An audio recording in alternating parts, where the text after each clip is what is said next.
Amém, graça e paz, irmãos. Amém? Está todo mundo aí ainda?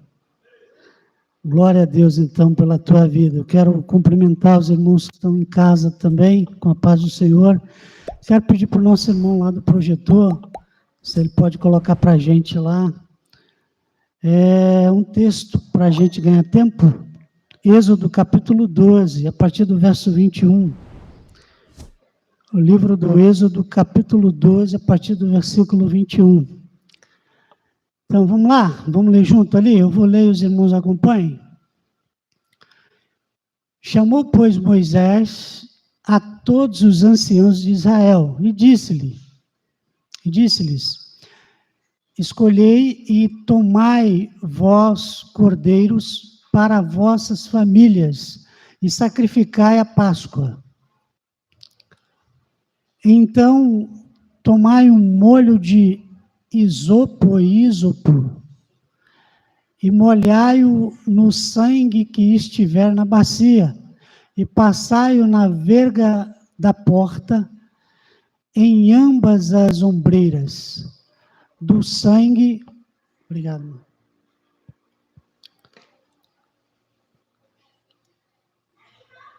Do sangue que estiver na bacia. E passai-o na verga da porta em ambas as ombreiras, do sangue que estiver na bacia. Porém, nenhum de vós saia da porta da sua casa até amanhã, porque o Senhor passará para ferir aos egípcios.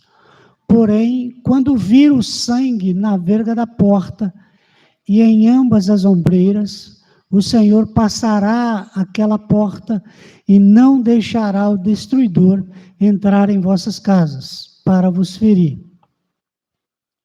Portanto, guardai isto por estatuto para vós e para vossos filhos para sempre.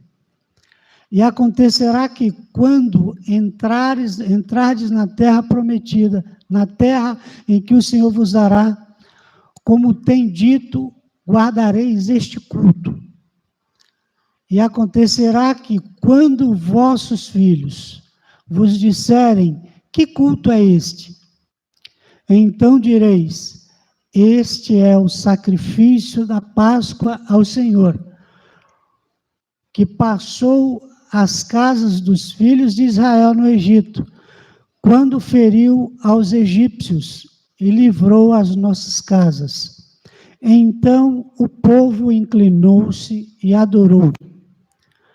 E foram os filhos de Israel e fizeram isso como o Senhor ordenara a Moisés e a Arão, assim fizeram. Amém? Pode tomar seu assento? Quem aqui já conhecia esse texto? Quase todos, né? Pessoal que frequenta a escola dominical, quase todo mundo conhece esse texto.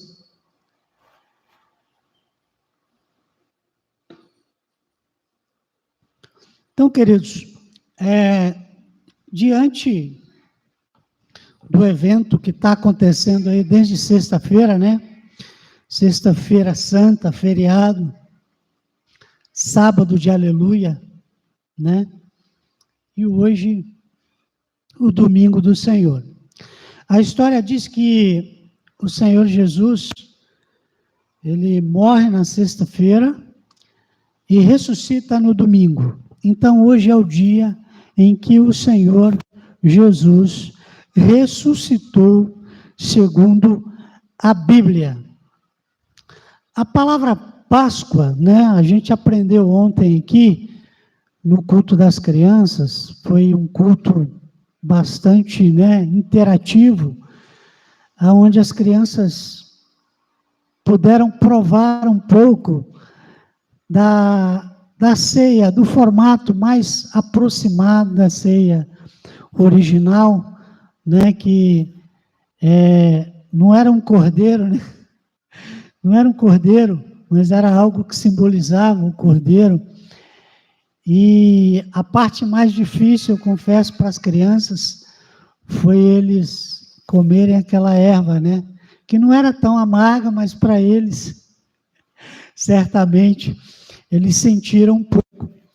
Então, a ideia era transmitir o que realmente aconteceu na Páscoa, né? Como o texto que a gente leu aqui relata que o Senhor, ele deu essa ordem a Moisés para que transmitisse aos judeus que o coração do faraó já estava endurecido.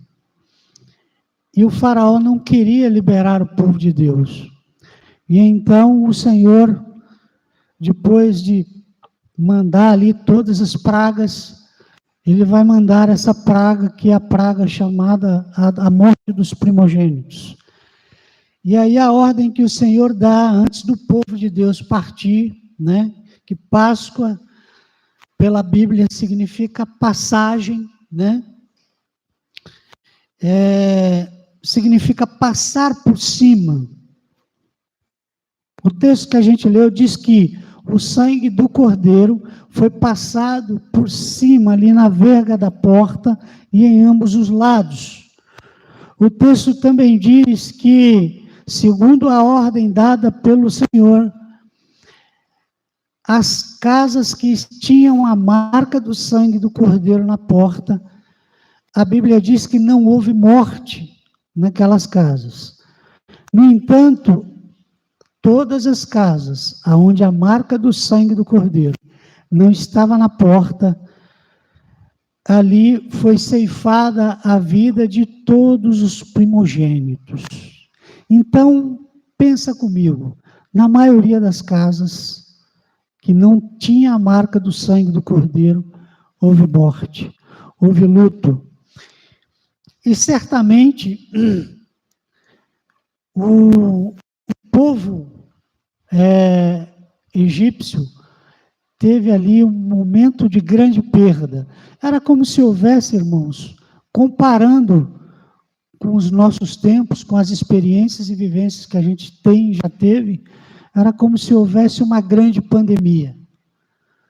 Porque toda casa que tivesse um filho teria ali um primogênito, ainda que tivesse um só. Então, em toda casa houve morte. Em toda casa que não tinha a marca do sangue do cordeiro, segundo a Bíblia, houve morte. E o Senhor, ele tem muitas coisas para nos ensinar nesse tempo onde o mundo criou algumas analogias para viver, para demonstrar formas de carinho, de afeto, de amor. Não estamos dizendo aqui que é pecado você presentear as pessoas nessa data, não tem a ver com isso, mas tem a ver com o sentido real do que de fato é a Páscoa. Será que de fato nós estamos ensinando para os nossos filhos, para as pessoas que estão ao nosso redor, o sentido real da Páscoa? Né? Segundo o que nós lemos aqui, a Páscoa significa passagem. Só que tem uma história toda por trás dessa passagem, desse rito, e do significado do que de fato é a Páscoa, né? E hoje eu quero falar com você rapidamente acerca de pelo menos 6 verdades que estão contidas no contexto desse assunto, a Páscoa. E a primeira verdade que eu quero apresentar a você, né? Melhor perguntar para você, a Páscoa tem um centro. Qual é o centro da Páscoa? Onde é que está o centro da Páscoa para você? Quando alguém fala de Páscoa, do que é que a gente lembra primeiramente, no primeiro momento? Está certo que a cultura ocidental, ela colocou na mente, no coração das pessoas, Páscoa é presente, Páscoa é coelho, Páscoa é chocolate. E ontem a gente teve aqui uma coisa muito legal, um teatrinho com os bonecos, e os bonecos iam interagindo acerca do contexto do que é de fato a Páscoa. E eu acredito que todas as crianças que saíram daqui ontem saíram compreendendo que Cristo é a nossa Páscoa, que Ele, de fato, é o nosso Cordeiro Pascal. E para nós, quando fala de Páscoa, o que é que a gente lembra? Como eu estava dizendo, a gente lembra de chocolate, lembra de ursinho, de coelhinho, ursinho não, né, gente? Lembra de coelhinho, lembra daqueles coelhos de pelúcia, aquela decoração bonita, e chocolate por toda a casa, né? Tem uma conhecida minha que ela coloca maisena na casa toda, esconde os ovos e bota o pé do coelhinho para a criança procurar os ovinhos. É pecado? Não, não é pecado. Mas você precisa ensinar a verdade. Essa alegoria, ela não pode atrapalhar o significado real do que de fato é a Páscoa. Então, qual é o centro da Páscoa segundo a Bíblia? O centro da Páscoa é o Cordeiro. O texto que nós lemos, lá no verso 21, diz exatamente isso. Que o centro da Páscoa é o Cordeiro. Irmão, você está falando do Cordeiro, aquele animal quadrúpede, da ovelha? Não. Estou falando do que significa esse Cordeiro. Aquele Cordeiro que é imolado lá no Egito, cujo sangue é passado nas portas para que o anjo da morte não atinja aquelas casas. Aquele Cordeiro, na verdade, ele simboliza o sangue de Jesus. Ele simboliza o sangue de Jesus derramado na cruz em prol das nossas vidas, para que nós não sejamos tomados pelo pecado e vencidos pelo diabo. Ok? Então, a primeira verdade é que a Páscoa tem um centro, e o centro da Páscoa é o Cordeiro. E não o coelho. Evangelho de João, capítulo de número 1, versículo 29, diz o seguinte: no dia seguinte, João Batista viu João Batista Jesus e disse: eis o Cordeiro de Deus que tira o pecado do mundo. Quem de fato revela isso para João Batista? Uma vez que o cenário em que João Batista se encontra é na beira de um rio, batizando algumas pessoas. Quem, na verdade, revela isso para João Batista? Se ele era como se fosse um nômade, que estava ali, a base da pregação de João Batista era algo que nos dias de hoje é totalmente repulsivo aos olhos de qualquer pessoa e aos ouvidos de qualquer pessoa que ouça, porque quando João Batista ele queria ser simpático, ele dizia: olha, raça de víboras, quem vos insinuou contra a ira vindoura?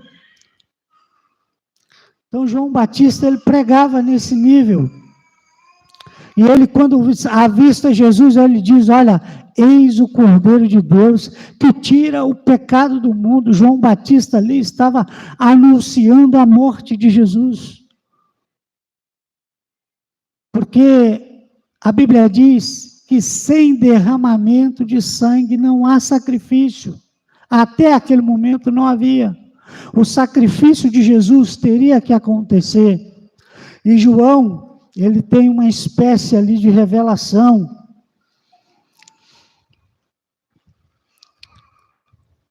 O sistema de sacrifícios estabelecido por Deus no Velho Testamento preparou o terreno para a vinda de Cristo. O perfeito sacrifício que Deus providenciou com expiação pelos pecados de seu povo, está escrito na carta de Paulo aos Romanos, capítulo 8, versículo 3. Então o Senhor, ele prepara todas as coisas no Antigo Testamento, para que se cumpra muitas dessas coisas no Novo Testamento. A Páscoa, queridos, ela está diretamente, a Páscoa lá no Antigo Testamento, a passagem do povo de Deus, a saída do povo de Deus, o êxodo, a saída desse povo judeu para a terra prometida. A Páscoa acontece ali, a primeira Páscoa, ela vai acontecer ali. A instrução que Moisés deu a eles, como nós já lemos, olha, vocês vão separar um cordeiro dentro dos padrões de sacrifício que se faz, cordeiro macho de 1 ano, sem mancha, sem mácula, e vocês vão pegar esse cordeiro, e vocês vão preparar com ervas amargas. Esse cordeiro não pode ser cozido, não pode ser frito em óleo, em gordura, ele precisa ser assado, todo ele, não é para desperdiçar nada. E caso a família seja pequena, vocês se juntem com outra família, e comam junto, e cinjam seus lombos, estejam preparados para o que vai acontecer. Então, conosco não é diferente, nós não podemos perder esses valores. Nós lemos ali que nós precisamos guardar isso como mandamento perpétuo, para que a gente consiga obter a essência e viver a essência daquilo que foi ensinado. Segundo ponto, a Páscoa tem um sinal. Quando alguém fala de Páscoa para você, qual é o sinal que vem na tua mente? O que é que você pensa? Além daquilo que eu já citei. Qual é o sinal que a Páscoa tem? O sinal da Páscoa, segundo o texto que nós lemos, é o sangue. Quando o sangue de Jesus está na nossa vida, nós temos força para lutar contra o pecado, para lutar contra o inimigo, para lutar contra o diabo, para lutar contra as investidas do diabo sobre a nossa vida. Por quê? Porque o sangue de Jesus nos purifica de todo pecado. O sangue de Jesus é que nos lava, é que nos limpa, segundo a sua palavra.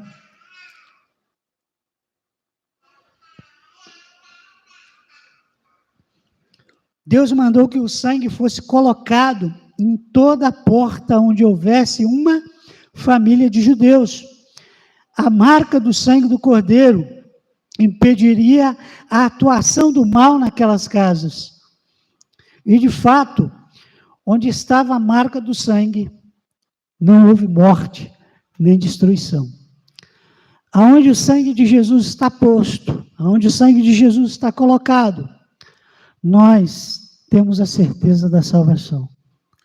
Nós guardamos a esperança da salvação no nosso coração, com a certeza de que Deus vai cumprir a sua palavra nas nossas vidas.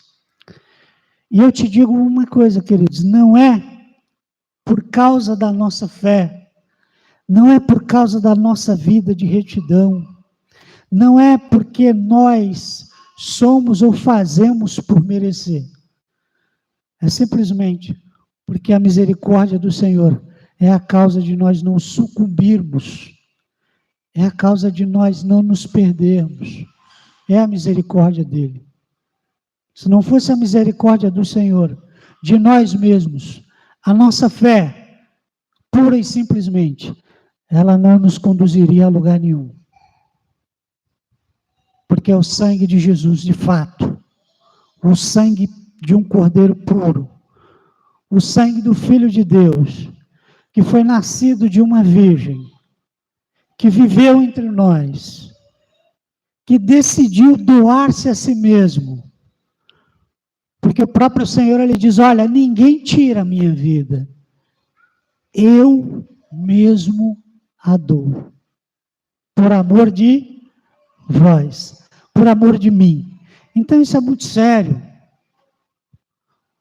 A gente precisa ter isso em mente. Jesus é a nossa Páscoa.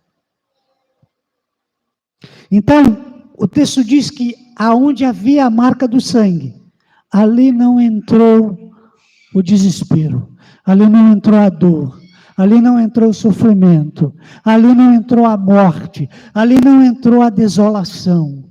Ali houve consolo, conforto, houve cuidado e houve zelo. É triste saber o que aconteceu na casa dos egípcios, é triste. Mas eu tenho esperança no meu coração de que muitas famílias egípcias foram poupadas, porque ali, eu acho que independente da religião, haviam pessoas que criam no Deus dos hebreus. Haviam judeus, ou melhor, haviam egípcios, que criam no Deus dos judeus. E muitas pessoas ali foram poupadas, porque decidiram obedecer a Deus, obedecer a palavra. Então, número 2, a Páscoa tem um sinal. E qual é o sinal? É o sangue do Cordeiro. Ok? Nós necessitamos da marca do sangue em nossas vidas. E o Evangelho de João, 1 João capítulo 1, verso 7, diz o seguinte: o sangue de Jesus, seu Filho, nos purifica de todo pecado. No sangue de Cristo, encontramos o perdão dos nossos pecados. Tá certo? Creia. Número 3. A Páscoa tem um propósito. Pelo texto que nós lemos, qual é o propósito da Páscoa? Quando você pensa na Páscoa, qual é a lógica? Qual é o propósito?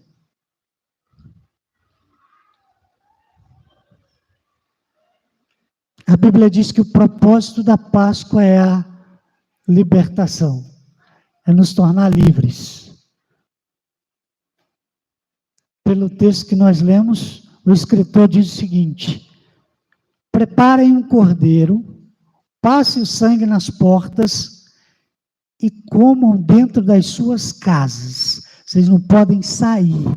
Mas o que acontece logo em seguida?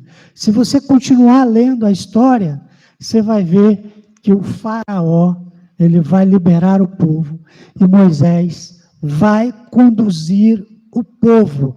Acontece ali um grande alvoroço, porque a morte de todos os primogênitos no Egito, ela tem o status de uma grande pandemia, mas uma grande pandemia naquela localidade, naquele país, que no mesmo dia, centenas de milhares de famílias vão enterrar os seus primogênitos. E no meio desses primogênitos está o herdeiro do trono do Egito. Está o filho primogênito do faraó.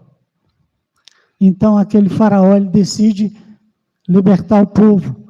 Ele decide liberar o povo. E aí o povo de Deus junta todas as suas coisas e parte em direção da terra prometida. Só acontecendo isso, essa grande tragédia, para que o faraó liberte o povo de Deus. E aí o povo segue. A celebração da Páscoa tornou-se uma recordação anual de como Deus libertou o seu povo da escravidão do Egito. Nós também tivemos o nosso dia de libertação, quando fomos salvos da morte espiritual e da escravidão do pecado. Quantos aqui já se tornaram livres da escravidão do pecado, da libertação da morte eterna? Irmão, onde é que isso está na Bíblia? Será que você não está falando besteira? Não. Abra sua Bíblia, João capítulo 8, verso 36. O evangelista diz o seguinte: se, pois, o Filho vos libertar, verdadeiramente sereis livres. Está na Bíblia. Jesus não é o nosso Cordeiro Pascal? Não é através do sacrifício da cruz do Calvário que nós fomos libertos. Não é isso que o apóstolo Paulo diz? Ele não diz que a cédula de condenação que estava sobre a nossa vida foi rasgada ou cravada na cruz? Não é isso que Paulo diz? Então, se ele diz isso, João, ele tem toda a razão. Quando ele diz, pois o Filho do homem, se pois o Filho vos libertar, verdadeiramente sereis livres. Que filho é esse? É o Filho de Deus. Ele está falando do próprio Cristo. Então, pensa comigo. A celebração da Páscoa tornou-se uma recordação, mas também é para nós um símbolo de libertação, um símbolo de liberdade. Nós nos tornamos livres a partir do momento que entendemos que o sangue de Jesus nos purifica de todo pecado e que através do sacrifício da cruz nós nos tornamos livres. Ok? Quarto ponto. A Páscoa tem uma mensagem. Que mensagem a Páscoa tem? A Páscoa tem uma mensagem de quê?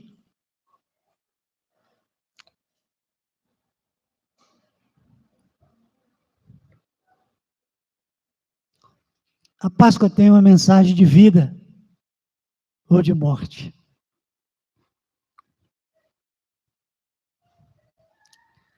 A instrução era para todos, mas poucos resolveram obedecer. O chamado não era só para o judeu, era para todos. Peguem um cordeiro, imolem um cordeiro, passem o sangue na porta e fiquem dentro de casa. Ou vocês acham, irmãos, que não tiveram muitas famílias de judeus, de egípcios, que saíram junto com os judeus?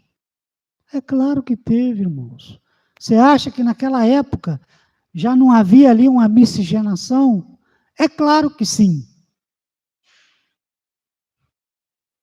É muito provável, porque tem ideia de quantas mil pessoas foram? Era muita gente.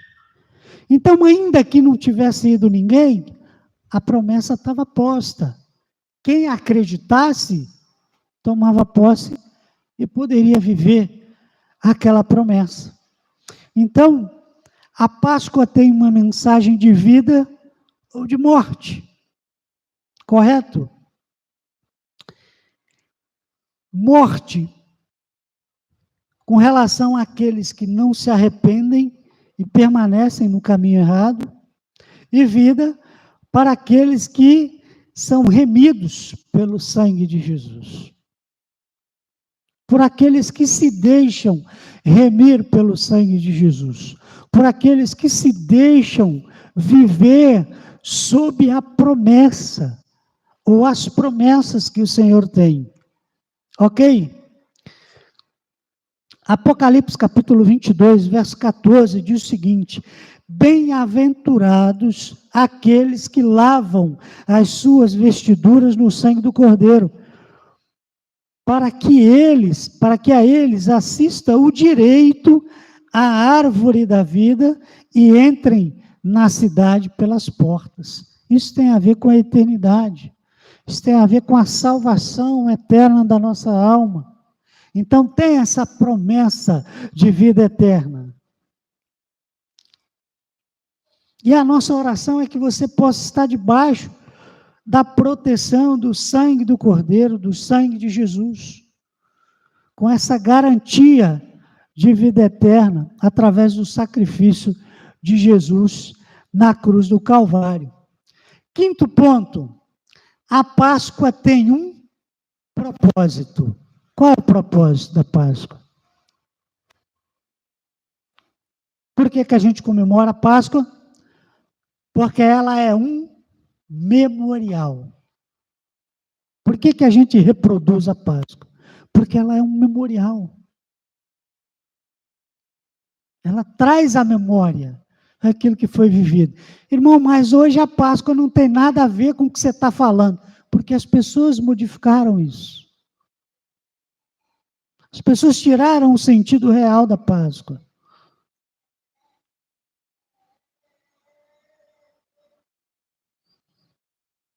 E a gente precisa rever as nossas raízes, ou as raízes que a gente deveria ter conhecido, porque às vezes a gente não foi ensinado. Eu falo por mim.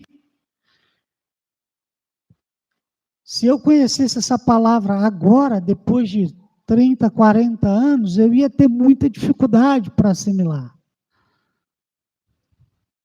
Eu conheci, eu tinha uns 20 e poucos anos. Já foi difícil.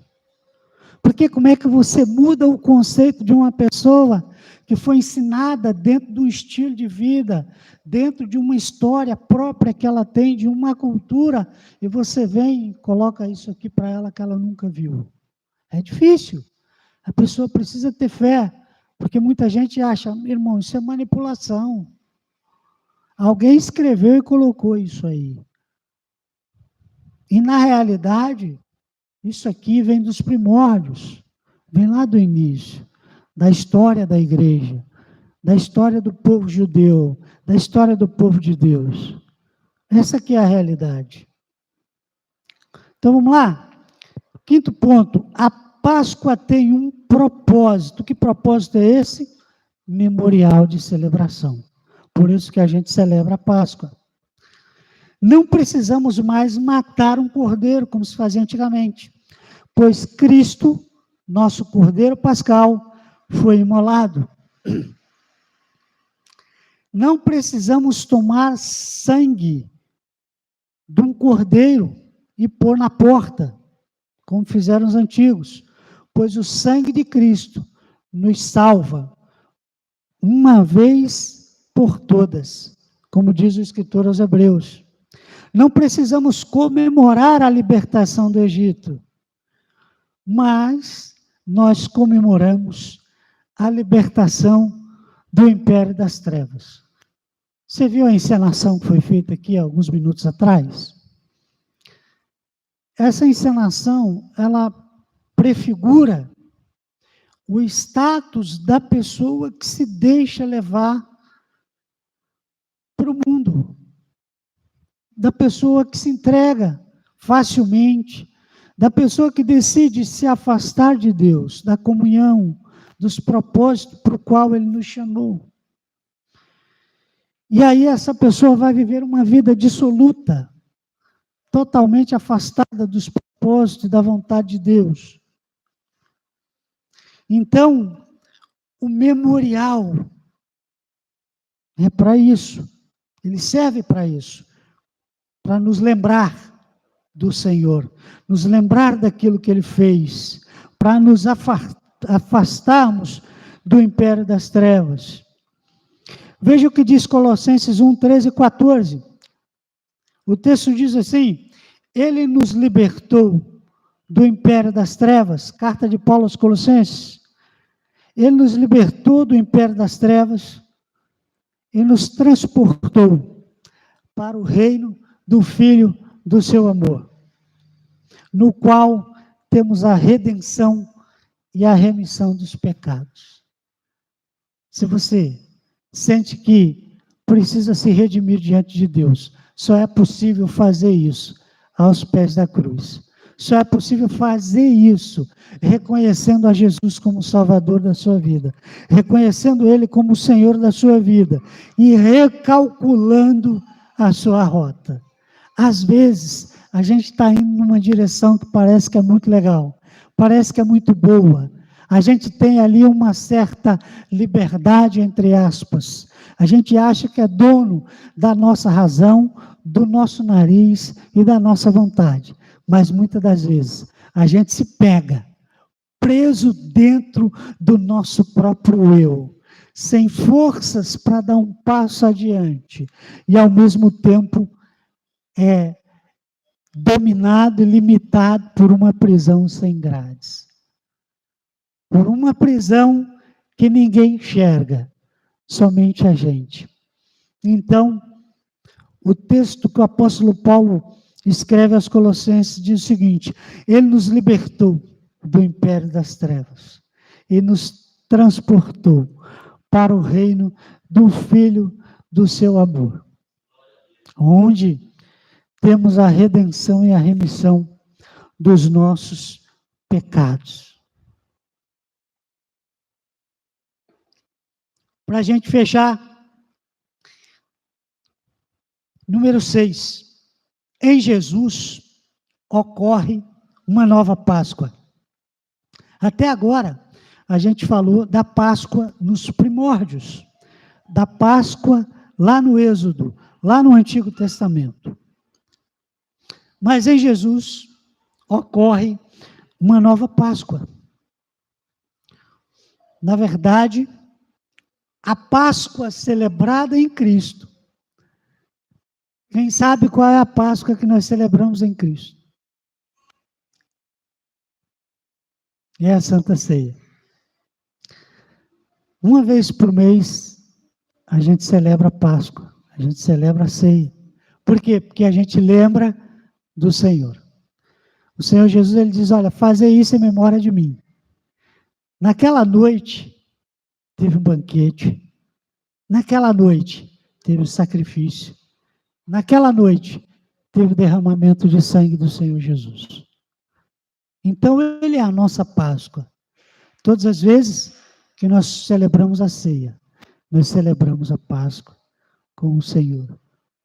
Celebramos a passagem, celebramos a libertação, celebramos a liberdade, celebramos o que o apóstolo Paulo disse aqui acima, essa passagem do reino das trevas para o reino do Filho do seu amor. Porém, agora, não se trata apenas de sair de uma situação de escravidão imposta por um opressor, como estavam lá os judeus no Egito. Jesus realiza um feito ainda mais extraordinário. A nova Páscoa é, na realidade, a passagem da morte para a vida. Ok? E não é simplesmente a passagem da morte para a vida física. É a passagem da morte para a vida eterna, para a eternidade. Porque o que acontece com o Senhor Jesus? Ele morre num dia, e no terceiro dia ele ressuscita. Está certo que ele permanece alguns dias aqui na terra, mas a Bíblia diz que ele, depois da ressurreição, aquele corpo, ele já não é mais um corpo comum.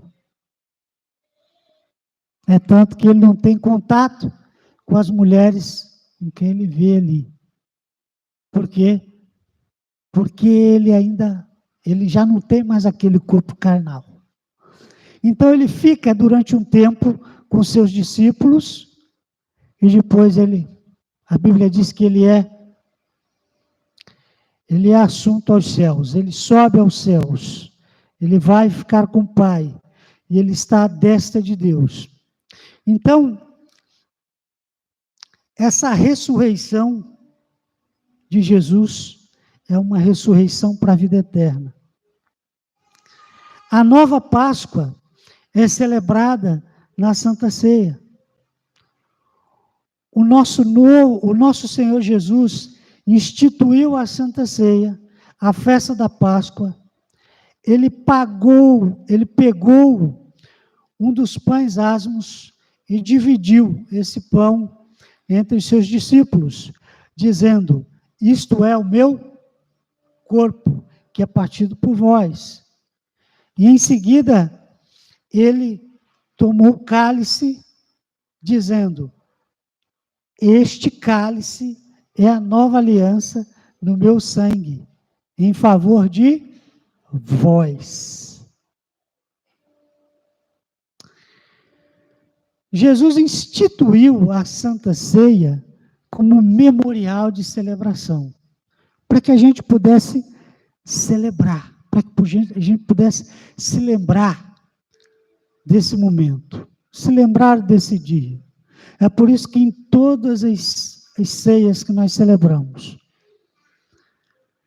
quem quer que esteja fazendo a celebração, te convida a fazer uma introspecção, a pensar lá no seu interior. O quanto o Senhor Jesus sofreu, o quanto de dor ele sentiu, o quanto de humilhação. Essa semana circulou um vídeo aí pelas redes sociais, pelo WhatsApp, um ator figurado de Jesus, todo pintado como se fosse de sangue, com aquela roupa como se fosse a roupa do sacrifício da cruz, uma coroa de espinhos, o cabelo grande, muito parecido com Jesus que tem nas imagens, nas fotos que tem em quadros. E aquele ator, ele parou numa rodoviária, se não me engano, acho que era Goiânia. E as pessoas foram convidadas a estar perto daquele moço para receber uma oração, para ter um instante de reflexão, um momento de reflexão. E a gente via muitas pessoas se derramarem por se compadecerem do sofrimento do Senhor Jesus. Por se entristecerem, por saber que aquilo foi algo que de fato aconteceu. Que não é meramente a ilustração de uma história da Bíblia. Aquilo é um fato real, comprovado por muitos historiadores. Isso foi passado de tempo em tempo, registrado de geração em geração. E hoje a gente tem a nossa Bíblia traduzida, que conta essa história. Isso, de alguma maneira, precisa mexer com a gente. Isso, de alguma forma, precisa mexer com a nossa fé. Isso, de alguma maneira, precisa fazer alguma coisa dentro de nós, causar alguma reação dentro de nós. Porque, queridos, o Senhor, Ele deu a vida por mim e por você. A Bíblia diz que o Senhor, Ele morreu, mas Ele não tinha culpa. Ele não tinha pecado. Ele não havia razão para que Ele morresse. É tanto que o texto diz que quando Jesus está entre um ladrão e outro na cruz, um dos ladrões começa a afrontar a Jesus, dizendo para ele: olha, se tu és o Cristo, por que você não sai daí dessa cruz e se livra? E o outro diz assim: olha, rapaz, nós temos razão para estar aqui. Mas ele não. Ele é justo, ele é puro, ele não tem culpa para estar aqui. Nós temos.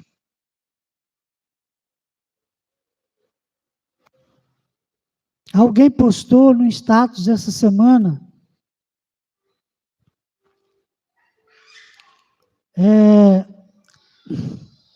algo a respeito do pecado de Adão. Eu não me lembro a reflexão agora, a frase que o cara botou, mas era uma frase de duplo sentido. Tipo assim: se Adão pecou, o que eu tenho a ver com o pecado de Adão?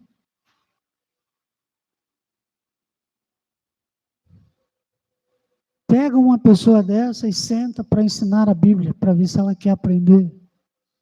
É possível que ela não creia.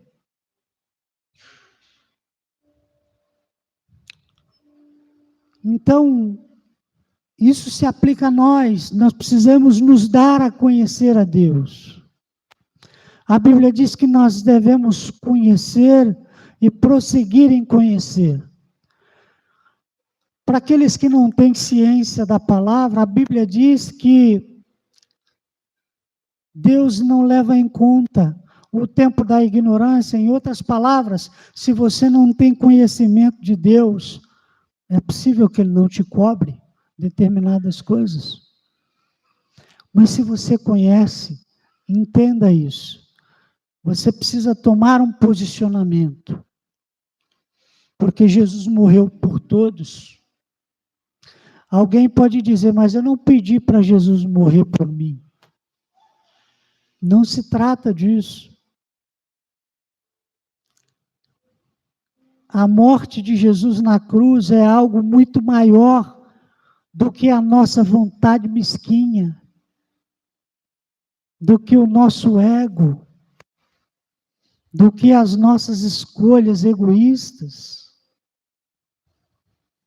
A morte de Jesus, ela abrange a todos. Quando Jesus morre na cruz, a preocupação dele é que a humanidade não se perca. A preocupação dele é que todos tenham a chance de conhecê-lo e de reconhecê-lo como Senhor de suas vidas. Para a gente finalizar, que a hora já acabou. A nova Páscoa é celebrada na Santa Ceia. O nosso Senhor Jesus instituiu a Santa Ceia durante a festa da Páscoa. Ele pegou um dos pães asmos e dividiu esse pão entre os seus discípulos, dizendo: "Isso é o meu corpo que é oferecido por vós. Fazei isso em memória de mim." Também ele tomou o cálice, dizendo: "Este cálice é o cálice da nova aliança no meu sangue, derramado em favor de vós." Jesus instituiu a Santa Ceia como memorial para a gente reviver. 1 Pedro, capítulo 1, versos 18 ao 21, diz o seguinte: "Sabendo que não foi mediante coisas corruptíveis, como prata, ouro, que fostes resgatados do vosso fútil procedimento, que vossos pais vos legaram, mas pelo precioso sangue, como de cordeiro, sem defeito e sem mácula, o sangue de Cristo, conhecido com efeito antes da fundação do mundo, porém manifestado no fim dos tempos por amor de vós,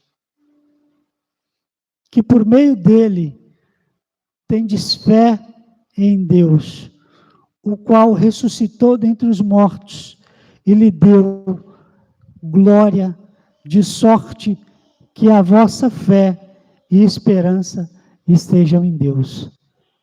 Então reflita nisso. Não foi mediante coisas corruptíveis, como coisas que a gente luta tanto hoje para ter. Dinheiro, status, posição social. Não foi por isso que nós somos resgatados desse nosso fútil procedimento. A gente vive de maneira fútil, muitas das vezes, mas pelo precioso sangue de Jesus.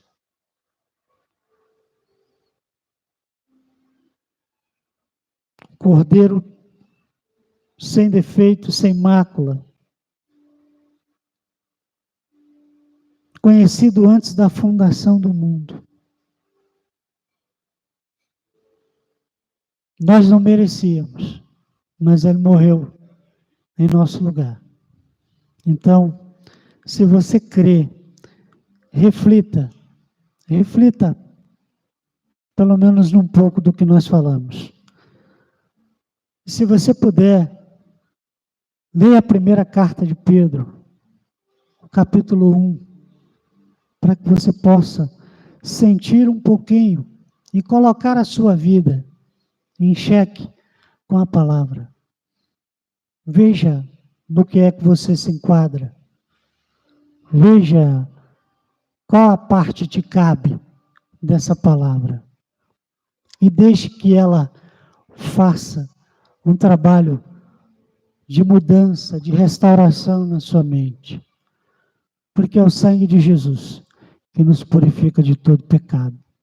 Amém? Deus te abençoe.